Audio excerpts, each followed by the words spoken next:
দেখুন, এই ধরনের সূচকীয় রাশির যোগ যদি আমাদের আসে, আমরা এগুলা খুব সহজে কিভাবে সমাধান করতে পারি দেখেন।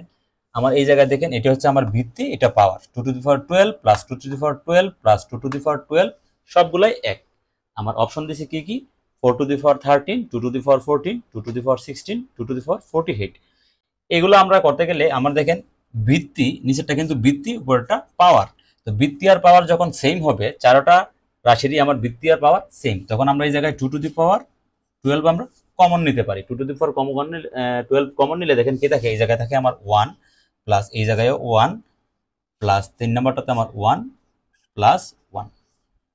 আমি 2^12 কি করলাম? কমন নিলাম। তখন আমার 2^12 ইন্টু 1 2 3 চারটা 1 যোগ করলে হচ্ছে আমার 4।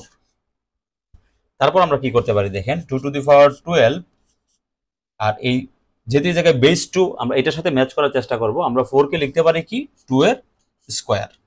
এখন দেখেন আমার ভিত্তি এই জায়গায় 2, এই জায়গায় 2, আমি লিখলাম ভিত্তিটা। আর ভিত্তির উপরে পাওয়ার থাকলে গুণের সময় আপনারা জানেন যে এটা কি হয়, এটা যোগ হয়। আমি 12 এর সাথে 2 কি করব? যোগ করে দেব। আমার বের হলো কি 2^14।